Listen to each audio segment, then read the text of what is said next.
God has plans to prosper you, give you hope and a future too. So let me remind you of what you have the power to do. You can win, live your dreams, reach your goals, be happy, you can make it. Get motivated with Cassandra Mack. We've got wellness, church by phone. You don't even have to leave your home to be inspired, to rise a little higher with Cassandra Mack. You got haters, they gon' hate. Keep your head up and just be great. You can make it. Get motivated with Cassandra Mack. Let's get motivated with Cassandra Mack.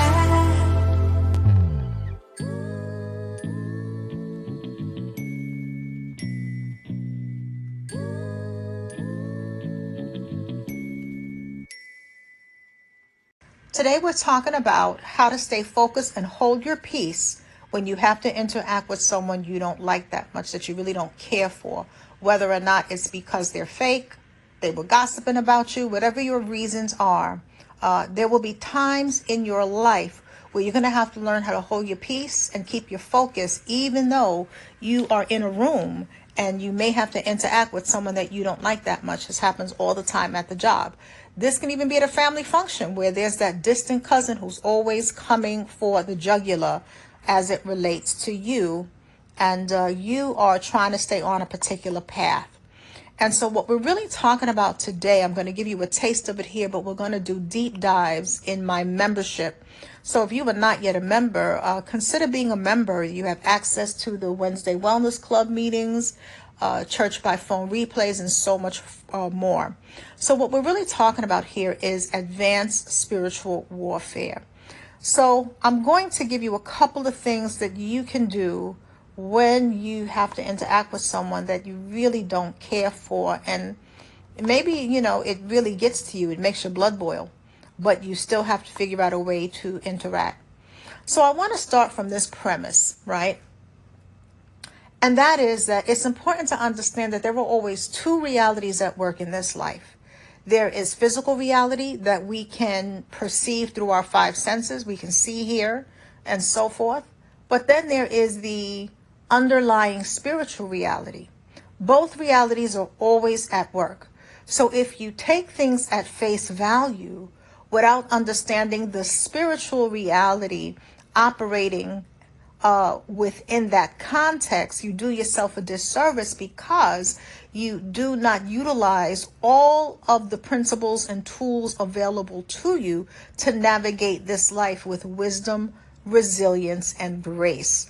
And so I want to start from Ephesians 6 and 12. Ephesians chapter 6, verse 12, which says, "For we wrestle not against flesh and blood, but against principalities, against powers, against the rulers of the darkness of this world, against spiritual wickedness in high places." And so when we begin to understand that a lot of the battles that we fight, although it's playing out in real time physically in the real world, meaning the physical world, because the spiritual world is also the real world. But when I say real world, I mean the physical reality, that there is a spiritual fight going on, a spiritual battle going on. And so the real fight, right? It says we wrestle not against flesh and blood. So this lets us know that the real fight is not the person or the thing that we're seeing, but it is the principalities behind what we're seeing. And so with that out of the way as our backdrop, so that we understand that there are always two realities at work, and spiritual reality operates on a higher frequency than physical reality. And if you're not attuned to what's the spirit behind this person, what's the spirit that I'm dealing with, you'll keep having the same fight over and over, because you're not really addressing the spirit. So we're talking advanced spiritual warfare. And again, we're going to do deep dives in the membership. So a couple of things that you might find helpful. When you must interact with someone who you don't really care for, right? And I'm talking about that there's a reason you don't care for them. You're not operating out of jealousy. So let's get this out of the way so we can have a clear understanding. So let's say you're not operating out of jealousy. You're operating out of, you sense that they're fake. You've seen them, you've witnessed them speak out of both sides of their mouth, and you've seen them do it to several people. You have, they've betrayed you. You've had them betrayed you. So you had negative experiences with them in terms of things that they have done for you to be able to say, I really don't want to have a close relationship and be in close contact with this person. But there are times where we must interact because we work at the same job. Maybe you are working on a project together. So this is going to be rough. This can even be an in-law. And so you love your spouse, but you have a hard time dealing with your sister-in-law or your brother-in-law. They're constantly in your business, drumming up drama. And so you got to figure out a way to hold your peace and keep your focus. Now, I want to be clear what hold your peace does not mean. Hold your peace does not mean tolerate abuse. Hold your peace does not mean walk around like you are somebody's doormat, allowing people to step all over you. Holding your peace does not mean that you cannot set boundaries. Holding your peace does not mean that you cannot speak up for yourself, but it does mean that you are not going to let someone pull you out of who you know you are at your highest level because they have an issue with you. It is being in that place within God where you don't let anyone disturb your emotions. That's really what I'm getting at. So, a couple of things to keep in mind now that we have an understanding. When you got to interact with someone who you really don't care to interact with, number one, understand the purpose for the interaction and limit your interaction as much as possible. So what is the purpose? Sometimes we get so caught up in how much we don't like someone that we don't focus on the purpose for the interaction. When we focus on the purpose, I'm getting tongue-tied here. When we focus on the purpose, we are better able to stay focused on the bigger picture, despite the little things that pop up that annoy us, that frustrate us, that get on our nerve. So what is the purpose for the interaction, and make it about the purpose, independent of how they behave. This is going to temper a lot of your behavior, and it will increasingly make it difficult for people to rattle you, to get your goat, and to get under your skin, because it is about the purpose. Even when they say things to get at you, you will not take it personal because, number one, you know where it's coming from. Number two, you give them no merit. So Job 42 verse 2 says, I know that you can do all things. No purpose of yours can be thwarted. So this really speaks to that when you're trusting God, you know that God can do all things. No purpose of God's can be thwarted. So if you're at the job to make an income for as long as you choose to be at that job, then that is the purpose. And you're going to be clear that I'm not going to let this fool get in the way of my bag. I'm not going to let this insecure person get in the way of the opportunities that I want to avail myself to at this job. So the clearer you are about why you have to interact with this person when the time calls for you to have to interact, it is going to enable you to be so laser beam focused that you are able to be personable without ever letting things get personal.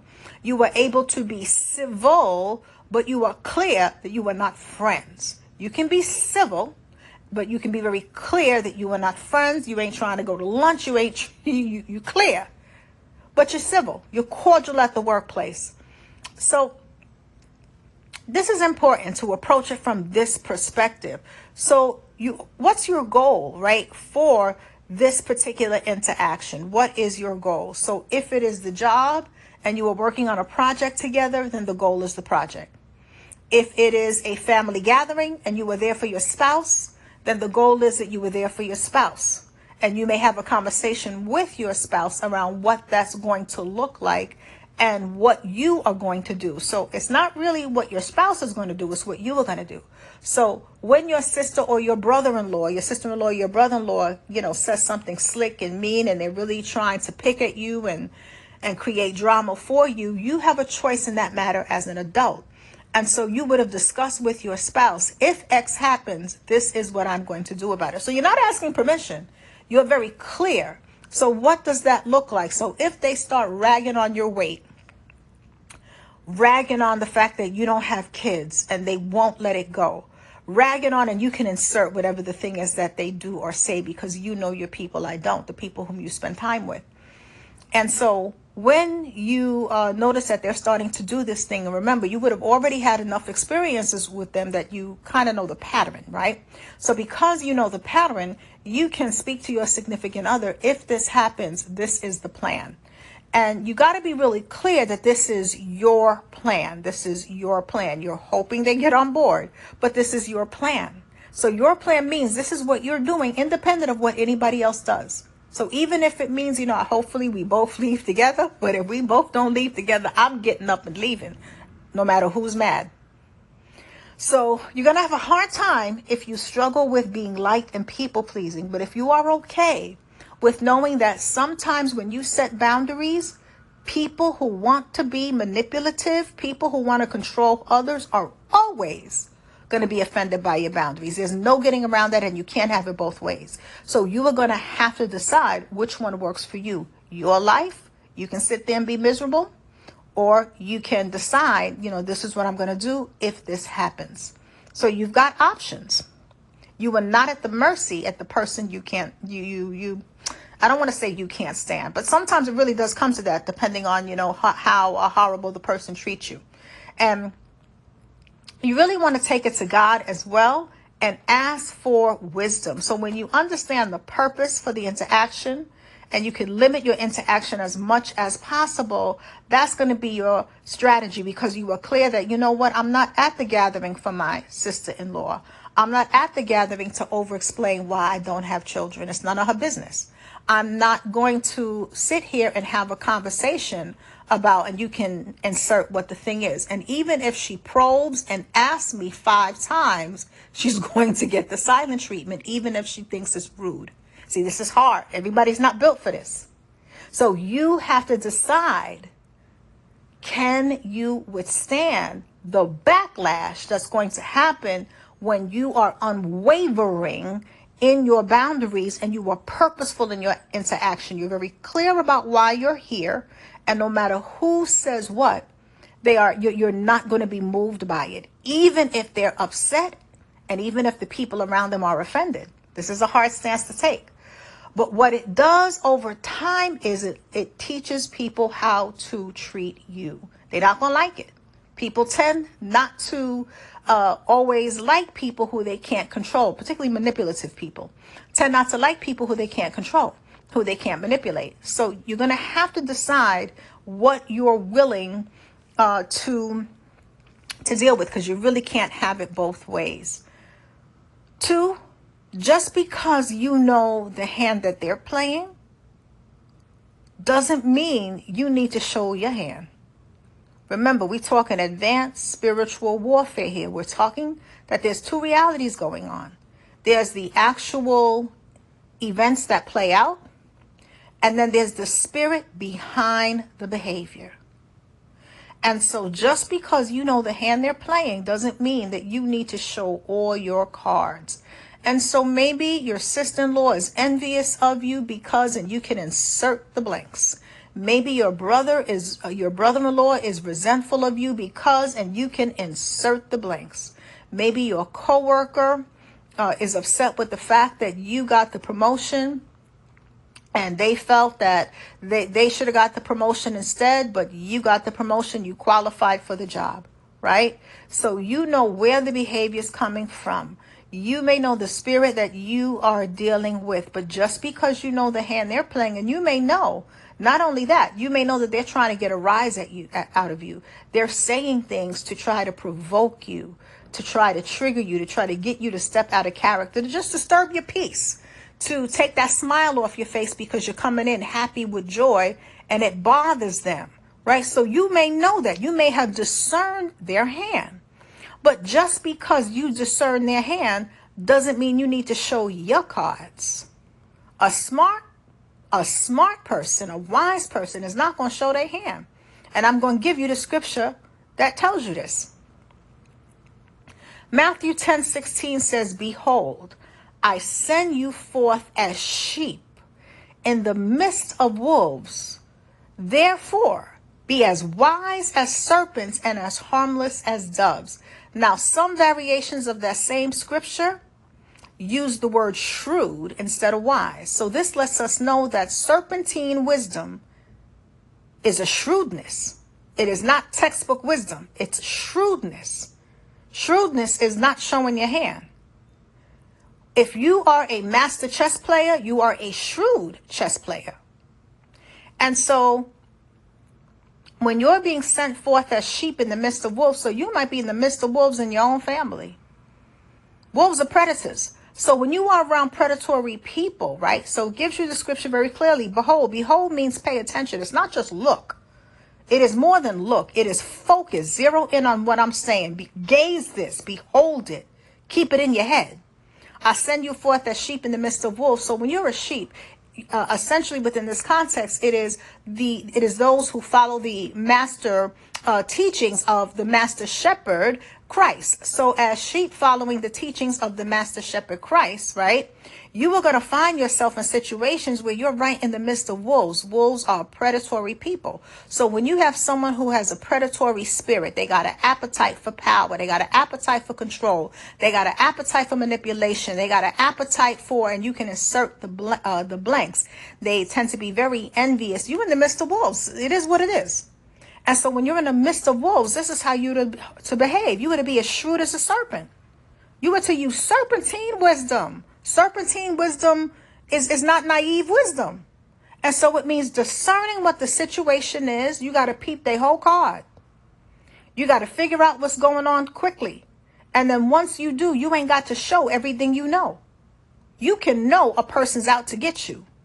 You can know they're trying to provoke you. And you can say, okay, I know that this is what's happening.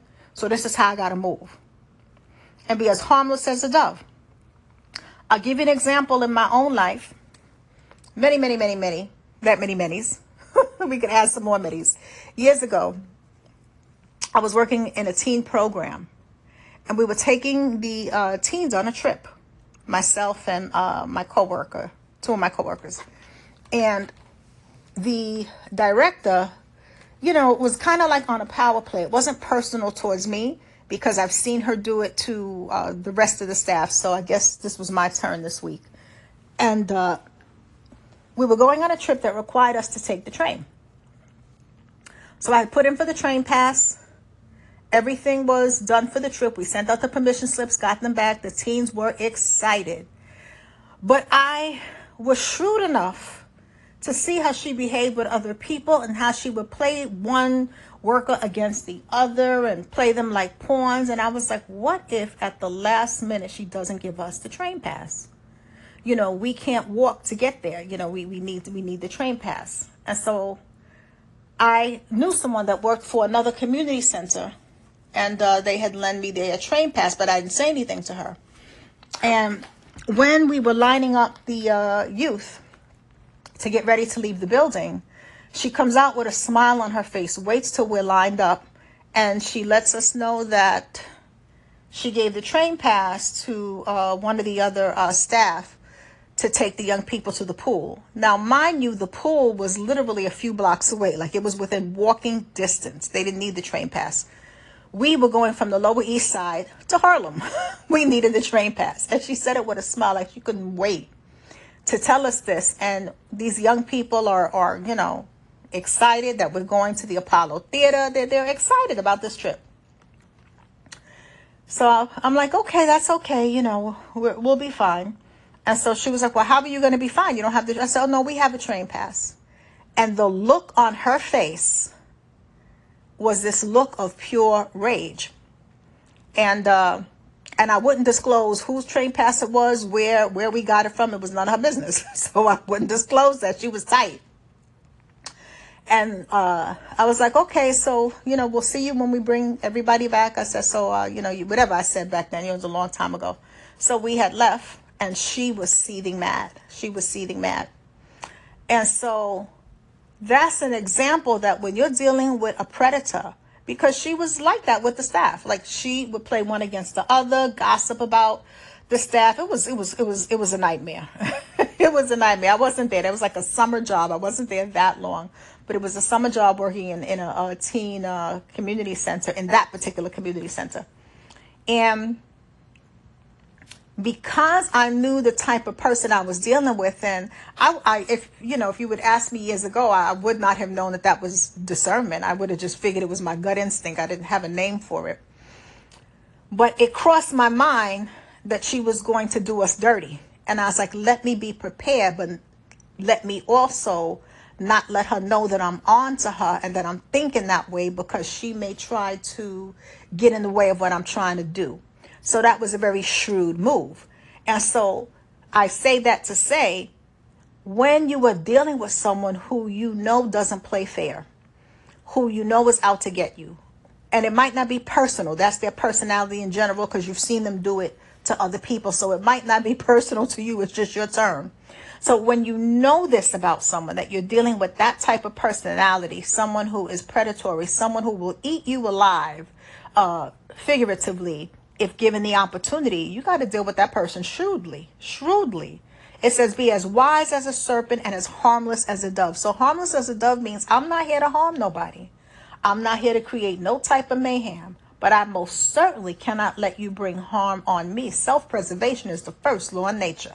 So I cannot let you harm me either. So just because you know the hand they're playing does not mean you need to show your cards. So I knew that she was going to play the hand of, I'm the one in charge, I'm the one with the power, and I'm going to show you by taking your power away, even at the cost of these young youth who were so looking forward to this trip. This is how much she was going to show us. And again, it wasn't personal to me. That's just how that was her personality. So you got to know what you're dealing with. And when you discern what you're dealing with, you don't always need to show your cards. The most dangerous weapon is the one they don't see coming. 3, what are your non-negotiables? So when you are dealing with someone who you don't really care for, but you have to interact with them, what are your non-negotiables? And you have to be very clear. You can't say disrespect. What does that mean? So, well, you can say anything you want to say. But if you say disrespect, that's not clear enough. Spell out what disrespect looks like on a piece of paper. So what do you mean? How does disrespect show up? What would it look like? Because when you're not clear, right, what happens is you're caught off guard. And a lot of times you can overreact and play into someone's hands because you didn't have a clear tactic. But if you already anticipate somebody's next move, and you have planned out your strategy to the last detail, then very rarely, we're all human beings, we can all be caught slipping every once in a while, but very rarely are you going to be caught off guard, because you think in a very strategic way. You don't think super emotional. So what are your non-negotiables? So if it's disrespect, what does that look like exactly? Spell that out, because if you spell out what your non-negotiables are, then you can begin to plan how you're going to deal when you get pushback around your non-negotiables. 4, operate from your spirit of peace, not the other person's spirit of confusion. So the Bible says that God is not the author of confusion, right? But the God of peace. And so when you are dealing with someone who is coming from the spirit of confusion, right? They are constantly bringing chaos and drama wherever they go. They're trying to cause some sort of discord, right? So confusion is not just a lack of understanding, but it is really about discord. So they're trying to cause discord in your life. They're trying to disturb your spirit. They're trying to create turmoil and chaos, right? So when you're dealing with that spirit, you got to operate from your spirit of peace. Because peace is what births clarity. Peace is the birthplace of clarity. Peace is the birthplace of rational, sound thinking. So if someone is in a place of turmoil and chaos, and they are trying to inflict that on you, whether it's through one-upping, whether it's a little jab, whether it is on the low insult, whether it is a very obvious insult, whether it is trying to humiliate you, when you operate from your spirit of peace, and I want to be clear, because I think a lot of people, particularly Christians, get it twisted and believe peace means doormat. It does not mean doormat. Peace allows you to have a level head. It is a calmness within yourself. So when you are calm within yourself, you are able to think clearly, and you can figure out, how do I want to address this? What do I want to do? And so when the director, bringing it back to the example I used, was in that spirit of confusion, right? And, raised her voice, well, where did you get it from? And whatever else she said back then. But basically, the gist was, where did you get it from? How did you get access to another train pass? And I was just as peaceful as could be. And so within my peace, not doormat, my message that I was sending to her was, I'm not going to answer you. You are not going to get an answer from me. And it is not insubordination. I'm not required to tell you where I got this pass from. Show it to me in the job description. I didn't say that. I didn't say any of that. But that's the thinking. And because I know I'm not required to do that, no matter how upset you are that you cannot have your way and provoke me, you're going to have to handle it. Of course, I'm not going to talk to her like that. But it is obvious in my level of peace. My level of unbotheredness is communicating the message that how I access my resources outside of this organization doesn't concern you. Doesn't concern you. Show me something in writing that says I broke a policy. So my body language is communicating that. And so I think a lot of people really don't understand what peace means when they're in the presence of people with a predatory personality. It means that you are not going to allow their energy, their emotional energy and their spiritual energy of chaos, confusion, and turmoil. You're not going to ingest that, because how can you think clearly? How can you think clearly? You need your sound mind so that you can choose how you are going to respond. And because I was clear that the overall goal was to make sure that these young people had a good time going on this trip, that was the goal. It wasn't about her ego and her need to control everything and her need to play on every scene. It was about the young people having a good time and being able to go on this trip. So that goes back to number one. What's your purpose? So operate from your spirit of peace, not their spirit of confusion. Even when you have to set a boundary and let somebody know that something they said or did is not appropriate, you can still do that from a place of calm. You ever heard somebody that's so calm? Think about when you're really calm, right? I've seen this. When you're calm and you're talking to your child who did something wrong. You are so calm that they start to cry. You are so calm that it's unnerving, because they can't predict which way you're going to go. And so you never want somebody to be able to predict what your next move is going to be, to predict how you're going to behave.